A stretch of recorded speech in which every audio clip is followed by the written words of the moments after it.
Nilson, mais uma vez é um prazer te receber aqui. Na verdade, o que a gente tem feito ao longo dessas reuniões é buscar junto aos servidores quais são as suas reivindicações.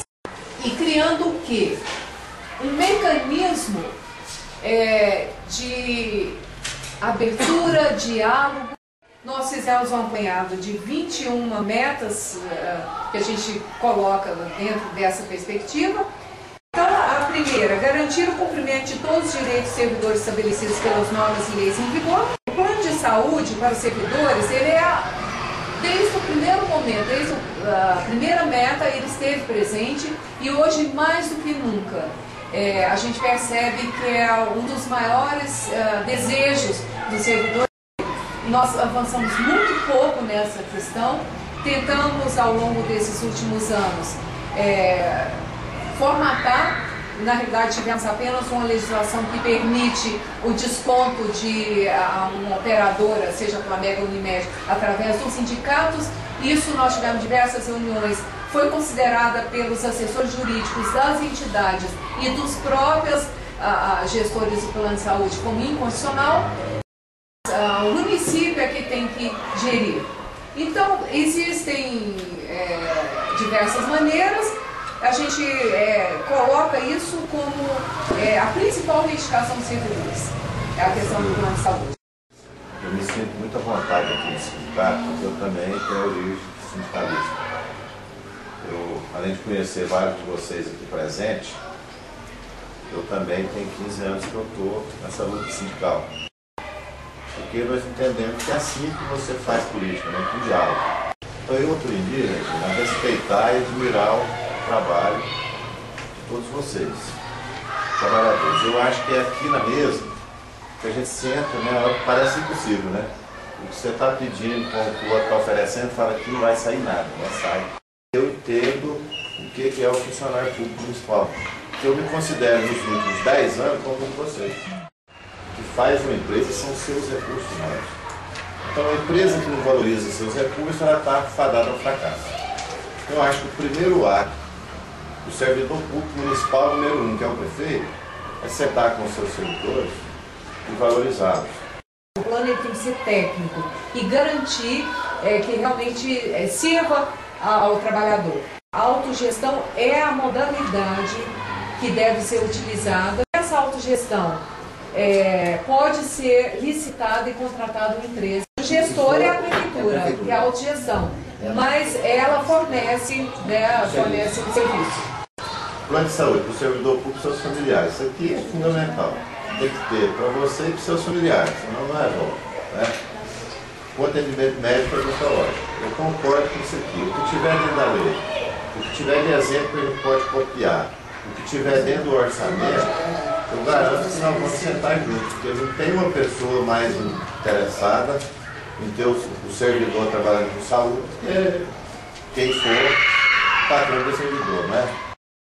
O administrador atual hoje, que foi até uma promessa dele aqui nessa mesa aqui há 4 anos atrás, e que não avançou. Porque numa oportunidade ele disse que o melhor sistema de saúde hoje oferecida é o SUS e o Hospital Municipal. E como nós sabemos hoje que o Hospital Municipal ele não oferece saúde nem mais aquela pessoa que vai no dia a dia lá. O que se tem que fazer é um projeto analisando o perfil do servidor, a sua idade, e obviamente esse plano, as pessoas vão aderir ou não, ele não é obrigatório, e vai haver a contrapartida da prefeitura, o servidor vai ter que arcar com parte, mas em Goiânia, por exemplo, o servidor paga em torno de R$30. E ele tem não só o atendimento médico hospitalar, como também odontológico. Eu acho que junto nós podemos fazer um plano que atende o servidor, que ele está satisfeito e que funciona. Se não tiver problema de gestão, de desvio, de problema político, dá certo. Eu sou parceiro seu nisso aqui, para te ajudar a arrumar essa solução. Em 33, a gente fala da questão da Previdência, que hoje realmente tem levantado muita polêmica. Por quê? Porque nós acabamos de passar por uma aprovação de uma lei de segregação de massa, demonstrando O maior problema que a Anápolis e os servidores têm, a estrutura administrativa, é a questão da Previdência.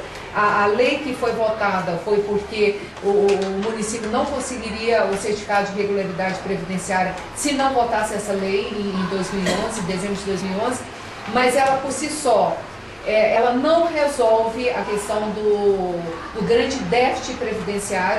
O próprio presidente hoje do ISA, o Dido, que é um cargo de confiança, ele foi a público e demonstrou que os repasses não estão sendo feitos e isso demonstra com clareza a falta de capitalização do Instituto e a necessidade cada dia maior da Prefeitura estar colocando dinheiro para a manutenção desse Instituto.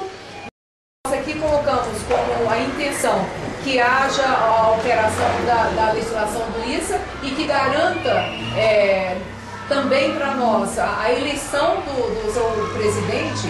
Por quê? Porque o presidente do Instituto hoje é um cargo de confiança.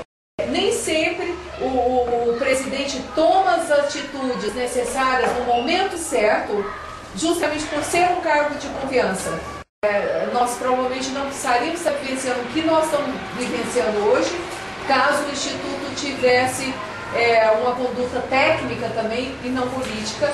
Esse gestor do Instituto, ele possa não ser um cargo político como um secretário municipal, como uma extensão da administração, mas que ele tenha, digamos, a sua característica de autarquia, que obviamente vai representar digamos, a vida do aposentado, a vida do servidor, que é a legislação do ISA 077 de 2003, ela coloca o Conselho Deliberativo, representante do prefeito, da Câmara de Vereadores, dos servidores da Câmara, dos servidores representantes do sindicato, representantes dos aposentados. E qualquer deliberação tem que passar pelo crivo do COMAP, que é o Conselho Deliberativo. Infelizmente, essa lei que foi para a Câmara e foi votada, ela foi amplamente divulgada durante 2 anos, nós participamos de exaustivas discussões. E, infelizmente, a lei que foi para a Câmara, ela não teve a deliberação. Enquanto o Conselho estava buscando caminhos alternativos consensuais para, pelo menos, já que o prefeito a princípio não tinha aceito a nossa proposta, mas que a gente pudesse negociar uma outra, infelizmente essa lei foi para a Câmara sem a deliberação, tanto é que é fruto de uma representação do Ministério Público, porque ela feriu os preceitos da legislação. Eu ouvi essa questão. Vocês, comigo, nós vamos ter diálogo sempre. Até nós chegar, não pretendo falar nada, mandar lei nenhuma, falar nada. Quero ouvir o que é melhor para o segurado, o que é melhor para o funcionário, o que a administração dá conta, não é? Vamos sentar e a gente sempre acha uma solução. Eu fiz um compromisso meu com vocês, que é um problema complexo, difícil, que vem do passado, que envolve o futuro, que envolve o presente. Nós temos que achar uma solução, mas junto. Sim. Não vai ser tratado uma modalidade que vocês não concordam. Tá bom assim? Sim, com certeza. E colocamos a questão da eleição do presidente, porque a gente vê que da mesma forma que você equacionou muito bem a questão do plano de saúde, que ele tem que ser técnico, a questão do Instituto também, ele tem que ser visto como uma questão técnica. Ele não pode ter realmente uma visão política para resolver essa questão. Mesmo que tenha uma indicação política, a gestão tem que ser técnica. Agora, o que vocês propõem é que a indicação não seja política também, seja uma eleição interna. Feita só pelos aposentados, por todos os setores. Então, aí essa modalidade também ela pode ser avaliada porque, na realidade, a pessoa, por não ser um cargo político, ela tem que ter um mínimo de conhecimento de previdência, das questões previdenciárias. Não necessariamente, a gente não coloca necessariamente que seja um servidor efetivo da ativa, ele pode ser um servidor aposentado. Nós queremos que o Instituto ele tenha essa característica de autonomia. Entendeu? Então, quer dizer, essa questão, a base dessa proposta é a autonomia que o Instituto tem que ter para que seja realmente o Instituto com independência para os graves problemas que nós vamos estar enfrentando em muito curto prazo. Ninguém melhor do que vocês para entender a importância do órgão e saber quem é que tem que estar lá. Vocês não vão pôr ninguém lá para prejudicar vocês. Item 4, o sindicato é a manutenção do cumprimento da lei orgânica referente ao pagamento de salários até o 5º dia útil. Isso aqui não é só fundamental para o funcionário que recebe, não. Para o comércio, para a indústria, para a cidade toda. Você pode ter certeza que o servidor, tá? O servidor aqui, o gasto dele é aqui em Nápoles. Quinto, é a alteração da data base para reajuste anual de salário dos servidores para março a partir de 2013, garantindo que o salário base seja sempre igual ou superior ao salário mínimo federal. Essa administração, ela havia feito o compromisso de que nenhum servidor ganharia menos, o seu salário base seria inferior ao salário mínimo. No entanto, já está inferior e em janeiro vai acumular essa perda. Então a gente pede que o administrador veja isso com bons olhos, que o salário base acompanhe as alterações do salário mínimo. Hoje nós já estamos com 9% abaixo. Hoje o salário do país é 622 e o salário base mínimo da prefeitura é 609. E nós temos essa promessa que isso nunca ia acontecer, né? Então, uma das coisas que o servidor hoje cobra. Esse ano, por exemplo, os professores tiveram 21%, 22% de reposição. Nós tivemos 5%. Isso gera uma insatisfação e, obviamente, uma frustração muito grande. E o que é pior, não é apenas essa questão, é que as perdas são cumulativas. Olha, você tem as amarras da lei e do orçamento. Você é custo, você tem caixa, né? Então eu vejo que nós temos uma atividade para negociar, não é? É o último prestação de conta na Câmara, a Prefeitura gastando 43% com a folha. E o limite é 54%. A inflação deu 5%. Vocês queriam 9%. Com negociação a gente chegava em 6, 7 ou 8, né?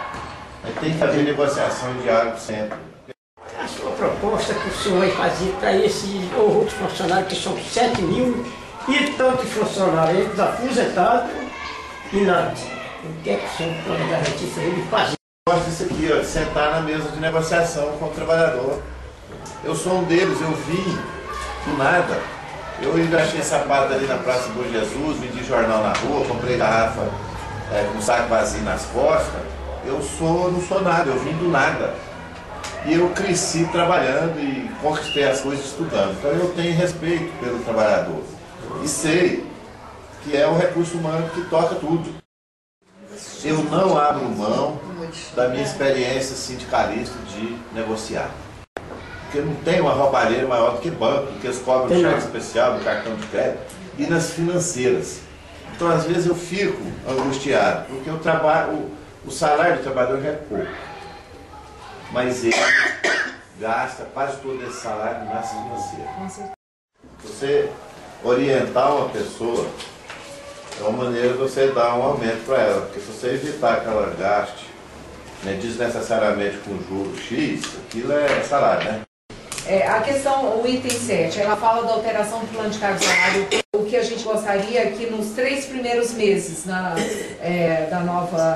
do novo gerente, né, de Anápolis, que a gente possa estar sentando para rever algumas distorções, como expectativas de mudanças de tabela, que 20% dos cargos em comissão seriam de servidores efetivos. No entanto, nós já solicitamos por ofício, nós temos denúncias que não chega a 4%, de 3% a 4%, e no entanto até hoje nós não temos em mão esses dados de quantos servidores efetivos estão ocupando cargos de comissão.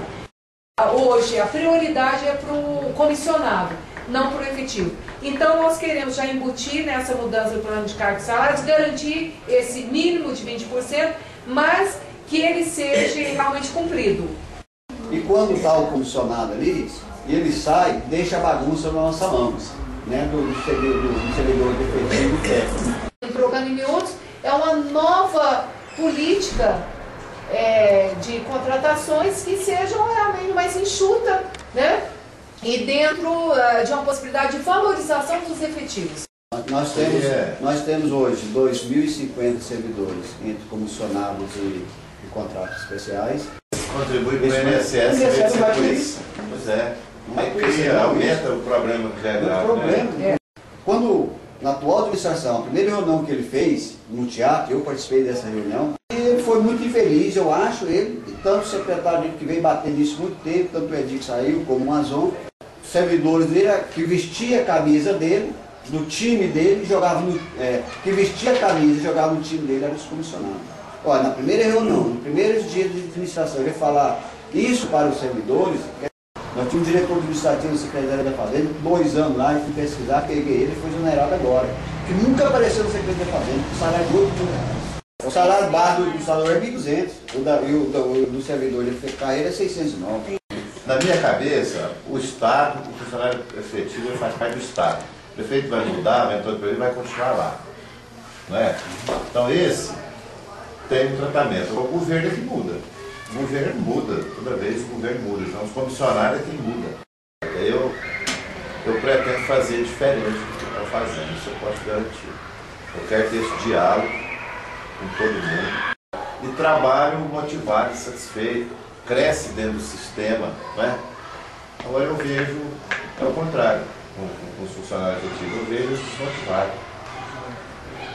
Tem um compromisso com a cidade, não com o gestor. O sindicato tem que estar atento. Por quê? Porque ele tem que entrar na defesa e na valorização desse servidor. Luísa, um funcionário antigo pagou o IPASGO a vida inteirinha. Um dia o IPASGO suspendeu esse atendimento. Eu fui no IPASGO e negociei a dívida, dando um terreno na Avenida São Francisco de Assis para ele, em troca da dívida. Ele escornou todos os funcionários, nós perdemos o que nós pagamos a vida inteira e eles estão montados num terreno na São Francisco sem receber escritura. Você anota isso na sua cabeça, quem sabe amanhã você pode negociar isso, né?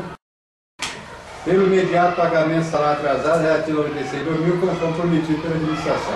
Só quero lembrar que o Rony e o Ademar... É 4 e 8, são 8 salários.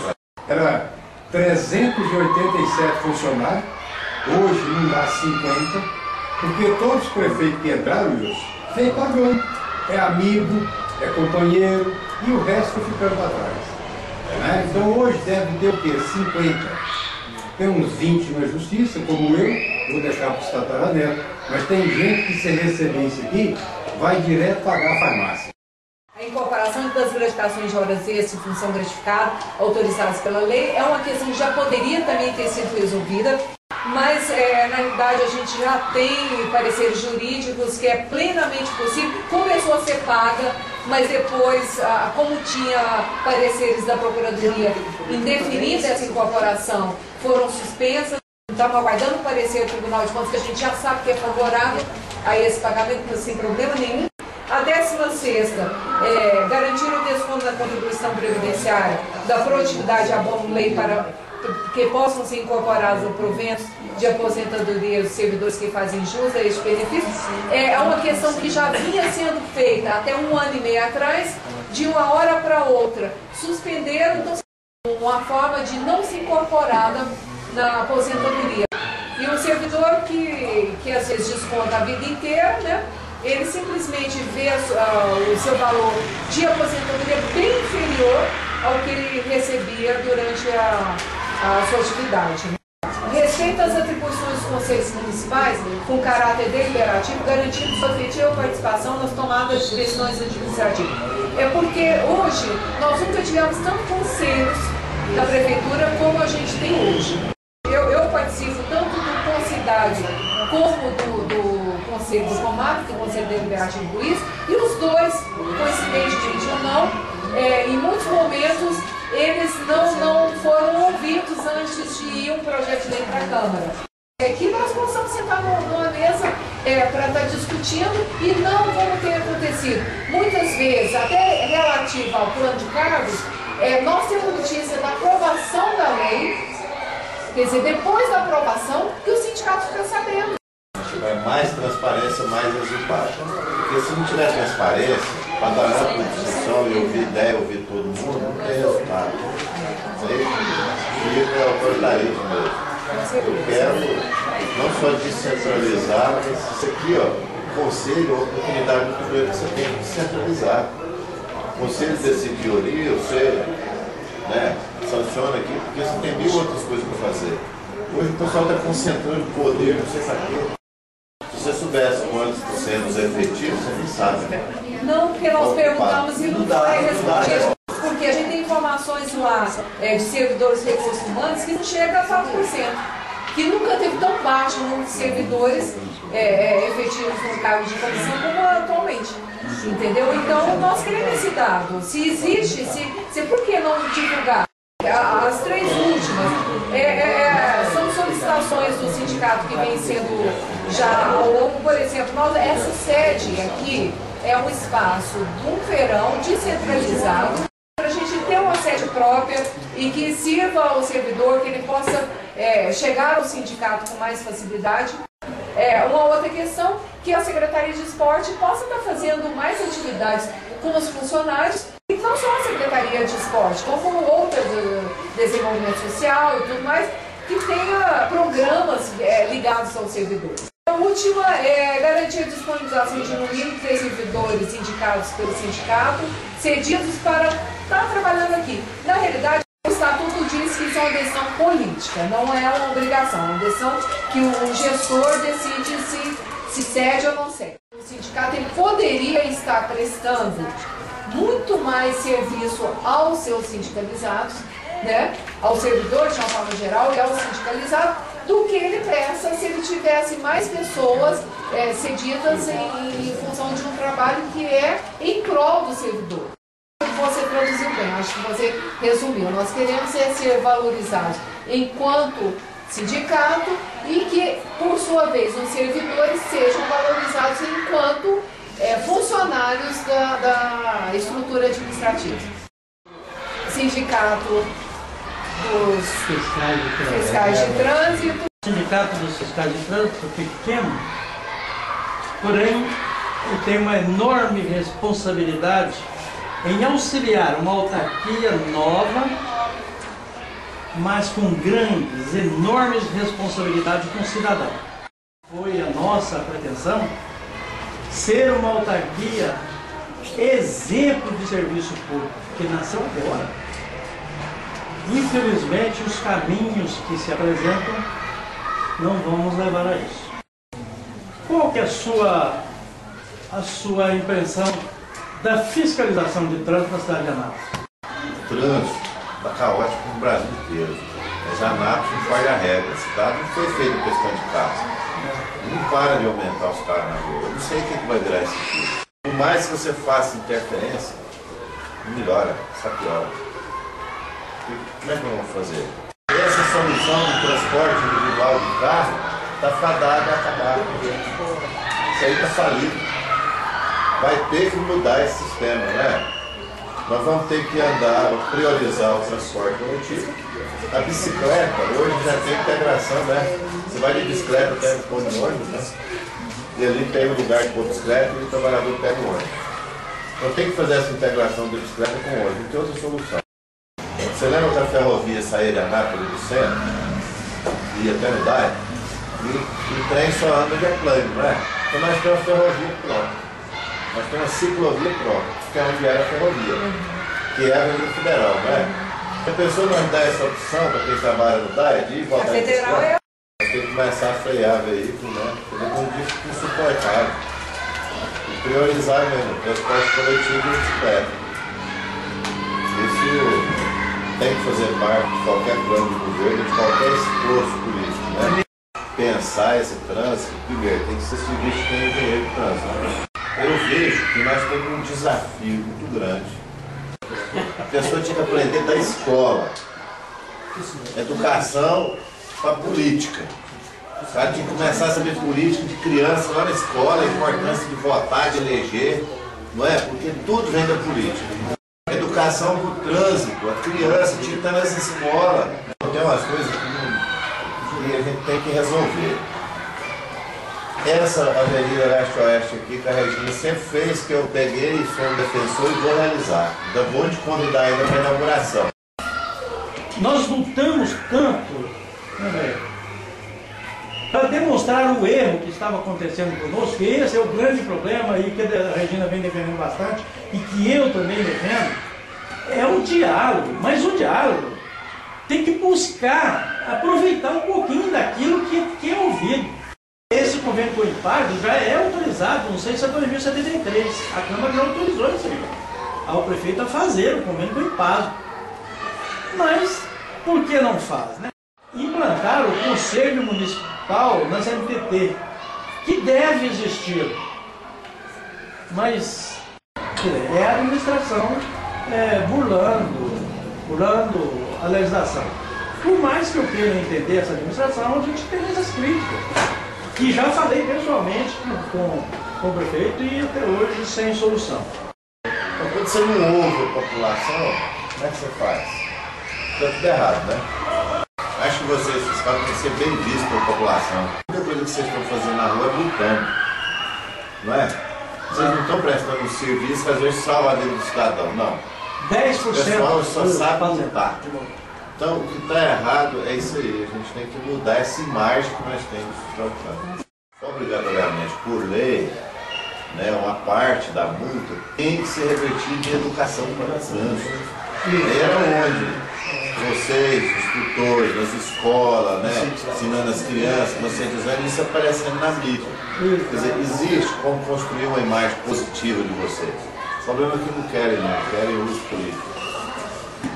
Eu te garanto que eu quero mudar isso. Eu quero então formalizar a entrega. Aí, por favor, só para receber aqui, que eu vou te cobrar amanhã. Alguém da diretoria que quer falar alguma coisa aí? Você, Lória.